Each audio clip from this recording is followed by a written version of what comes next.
Hello friends, नमस्कार, राम राम, जय हिंद, जय भारत। कैसे हो आप सब? उम्मीद करता हूँ दोस्तों आप सभी लोग अच्छे होंगे, मस्त होंगे और आप सभी की पढ़ाई बहुत ही अच्छी चल रही होगी। दोस्तों हमारी राजस्थान ज्योग्राफी स्टार्ट हमने कर रखी थी। उनमें दोस्तों हमने कुछ टॉपिक कंप्लीट कर चुके हैं। आज हम पढ़ने वाले हैं राजस्थान की जलवायु के बारे में। तो राजस्थान की जलवायु को पढ़ने से पहले दोस्तों हम कुछ इंपॉर्टेंट परिभाषाओं के बारे में जान लेते हैं, जैसे कि जलवायु क्या होती है, मौसम क्या होता है और मानसून क्या होता है। इनके बारे में हम जानने के बाद दोस्तों हम पढ़ेंगे राजस्थान की जलवायु के प्रभावित करने वाले कारकों के बारे में।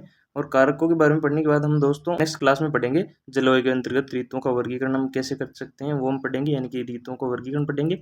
और बाद में हम पढ़ेंगे दोस्तों जलवायु का वर्गीकरण, यानी कि कोपेन, त्रिवार्ता और थॉर्नथवेट ने जो वर्गीकरण किया है उनके बारे में हम पढ़ेंगे। जहाँ से इंपॉर्टेंट एग्जाम में क्वेश्चन आते हैं वो सभी हम डिटेल से पढ़ेंगे दोस्तों।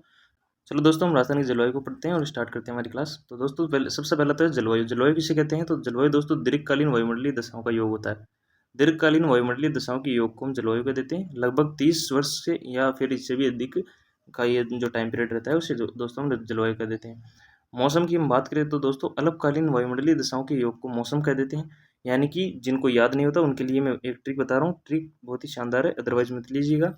ट्रिक है कि जो आपकी गर्लफ्रेंड है और आपकी एक है पत्नी, यानी कि पत्नी तो आपकी लाइफ टाइम तक रहने वाली है और गर्लफ्रेंड कुछ समय के लिए रहने वाली है।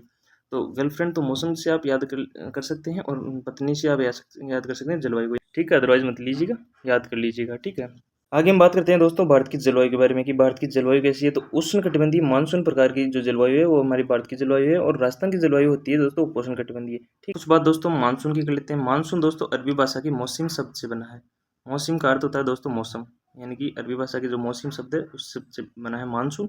और मानसून मौसम शब्द का अर्थ होता है मौसम। ठीक है, मानसून की दोस्तों हम परिभाषा को देखते हैं कि ऋतुओं के अनुसार हवाओं का बदलना या उलट जाना ही मानसून कहलाता है। यानी कि ऋतुओं के अनुसार दोस्तों जो हवाएं का बदलती है, यानी कि हवाओं का रुख जो बदलता है ऋतुओं के अनुसार, उसे ही हम दोस्तों मानसून कह देते हैं। जैसे कि मानसून आगमन के समय तो दोस्तों हवाएं दक्षिण पश्चिम से उत्तर पूर्व की ओर चलती है, और जो मानसून लौटता है तब हवाएं उत्तर पूर्व से दक्षिण पश्चिम की ओर चलती है। अर्थात मानसून आगमन के समय तो दोस्तों हवाएं समुद्र से स्थल की ओर चलती है, और जब मानसून लौटता है तो हवाएं स्थल से समुद्र की ओर चलती है। इस प्रकार आप इसे याद कर सकते हैं, इंपॉर्टेंट फैक्ट है दोस्तों। आगे दोस्तों मार्स डेन्स के अनुसार, मार्स डेन क्या बोलते हैं? तो विश्व की समस्त जलवायु दशाएं दोस्तों भारत देश में पाई जाती है। मार्स डेन का ये कहना है कि विश्व की समस्त जो जलवायु दशाएं हैं वो भारत में पाई जाती है। ठीक है, और राजस्थान की जलवायु कैसी है? तो राजस्थान की जलवायु उपोष्ण कटिबंधीय अर्ध शुष्क प्रकार की जलवायु है दोस्तों, ये आपको याद रखना इंपॉर्टेंट है। अब हम बात करते हैं दोस्तों हमारे राजस्थान की जलवायु को प्रभावित करने वाले कारकों के बारे में कि हमारे राजस्थान की जलवायु को कौन कौन से कारक प्रभावित करते हैं। तो सबसे पहला जो कारक है वो है अक्षांशीय विस्तार। अक्षांशीय विस्तार दोस्तों हमारी जलवायु को कैसे प्रभावित करते हैं, तो उसको हम देख लेते हैं कि हमारा जो राजस्थान है वो 23 डिग्री 3 मिनट उत्तरी अक्षांश से 30 डिग्री 12 मिनट उत्तरी अक्षांश के बीच में फैला हुआ है दोस्तों। और दोस्तों हमारी जो कर्क रेखा है 23.5 डिग्री कर्क रेखा हमारे डूंगरपुर बांसवाड़ा यानी कि दक्षिण राजस्थान के दक्षिण भाग से होकर गुजरती है। ठीक है, ये भी आपको पता है। और दोस्तों हमारा जो अधिकांश भाग है राजस्थान का वो उपोष्ण कटिबंध में आता है, यानी कि कर्क रेखा का जो ऊपर वाला पार्ट है वो उपोष्ण कटिबंध में आता है और कर्क रेखा के नीचे जो भाग है वो उष्ण कटिबंध में आता है दोस्तों। यानी कि हमारा जो अधिकांश भाग है वो उपोष्ण कटिबंध में आता है, और जो डूंगरपुर बांसवाड़ा यानी कि विशेषकर बांसवाड़ा वाला पार्ट है वो आता है दोस्तों उष्ण कटिबंध में। ठीक है, ये आपको याद रखना है। यानी कि हमारी जो अक्षांशीय विस्तार है उसके अनुसार हमारी जो जलवायु है वो ढली हुई है, यानी कि अक्षांशीय विस्तार हमारी जलवायु को प्रभावित करते हैं दोस्तों। ठीक है, तो दोस्तों हमारा जो जलवायु को प्रभावित करने वाला दूसरा कारक है वो है समुद्र तल से दूरी। समुद्र तल से दूरी हमारी राजस्थान में की जलवायु को कैसे प्रभावित करती है उसको हम देख लेते हैं। तो ये दोस्तों भारत का जो दक्षिण वाला हिस्सा है वो दोस्तों है भारत का जो प्रायद्वीपीय भाग है वो है। प्रायद्वीप भाग इसलिए बोलते हैं दोस्तों इसके तीनों ओर जल भरा हुआ है, यानी कि इधर तो अरब सागर है, इधर बंगाली खाड़ी है और नीचे हिंद महासागर है। ठीक है, इसलिए इसे प्रायद्वीप बोल देते हैं।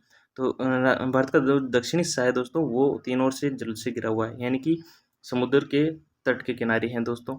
तो आपको पता है कि हमारा राजस्थान कितनी दूर रह जाता है? तो राजस्थान 400 किलोमीटर दूर तो अरब सागर से रह जाता है और 2900 किलोमीटर दूर बंगाली खाड़ी से रह जाता है। तो दोस्तों जाहिर सी बात है यहाँ तो दोस्तों तट पर तो दोस्तों अधिक आर्द्रता रहेगी, आप सबको पता है, और यहाँ पर जलवायु भी समान रहेगी। और हमारे राजस्थान में दोस्तों आर्द्रता कम रहेगी और विषम जलवायु रहेगी, यानी कि जो तट के किनारे जो राज्य फैले हुए हैं दोस्तों जैसे महाराष्ट्र, गोवा, कर्नाटक, केरल, इसमें दोस्तों सम जलवायु पाई जाएगी और इनमें आर्द्रता अधिक रहेगी क्योंकि ये समुद्र के निकट है। और हमारा राजस्थान दोस्तों जो समुद्र से बहुत दूर है, यानी कि अरब सागर से तो 400 किलोमीटर और बंगाली खाड़ी से 2900 किलोमीटर दूर है, इसलिए दोस्तों यहाँ पर आर्द्रता कम पाई जाएगी और विषम जलवायु पाई जाएगी। ये आपको याद रखना है, बहुत इंपॉर्टेंट है दोस्तों। समुद्र तल से दूरी कैसे हमारे राजस्थान की जलवायु को प्रभावित करती है, अब हम इनको डिटेल से पढ़ लेते हैं।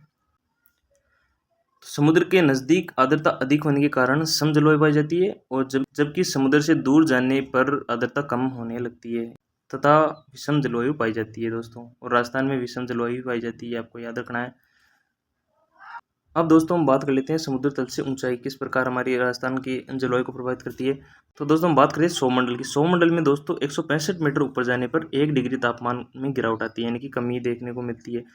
और इसे क्या बोलते हैं दोस्तों, इसे सामान्यतः ताप तंत्र बोल देते हैं। ठीक, यानी कि दोस्तों सौमंडल में तापमान में गिरावट देखने को मिलती है। कितनी देखने को मिलती है ये आपको पता है, 165 मीटर पर 1 डिग्री तापमान गिरता है। तो 1 किलोमीटर में दोस्तों ये क्वेश्चन आया हुआ है, 1 किलोमीटर में तापमान कितना गिरेगा, तो 6.5 सेंटीग्रेड तापमान में कमी आएगी दोस्तों 1 किलोमीटर या 1000 मीटर में।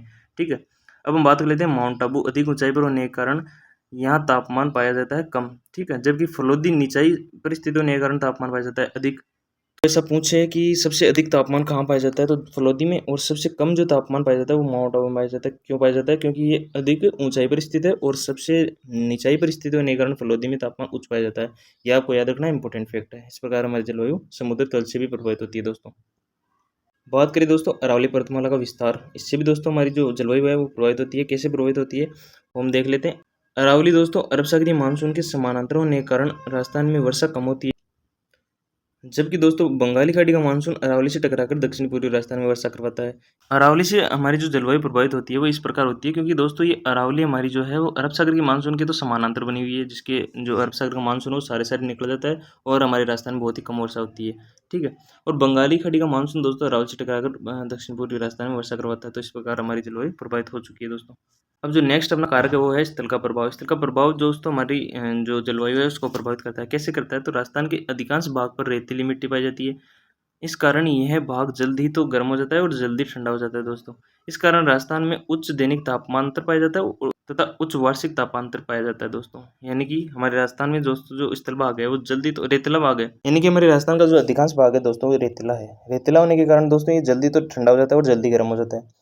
और इस कारण दोस्तों यहाँ पर दैनिक तापांतर पाया जाता है। दैनिक तापांतर में दोस्तों सर्वाधिक जैसलमेर पाया जाता है और सर्वाधिक यहाँ पर वार्षिक तापांतर पाया जाता है। वार्षिक तापांतर सर्वाधिक चूरू में पाया जाता है। ठीक है, यह आप सबको याद रखना है। यानी कि हमारी राजस्थान की जलवायु दोस्तों इस तरह की रेतीली मिट्टी से भी प्रभावित होती है। उम्मीद करता हूँ दोस्तों आपको यहाँ तक बातें समझ में आई होगी, अच्छी लगी होगी। अच्छी लगी हो तो लाइक कीजिएगा, शेयर कीजिएगा। ये दोस्तों इंपॉर्टेंट हमारे जो कारक हो चुके हैं यहाँ से क्वेश्चन पुट अप होते हैं दोस्तों, और पिछली भर्तियों में जाके देख लीजिएगा, आप क्वेश्चन मिला लीजिएगा, यहाँ से क्वेश्चन पुट अप हुए हैं। तो हम नेक्स्ट वीडियो में रीतों के बारे में चर्चा करेंगे। ठीक है, जय हिंद जय भारत।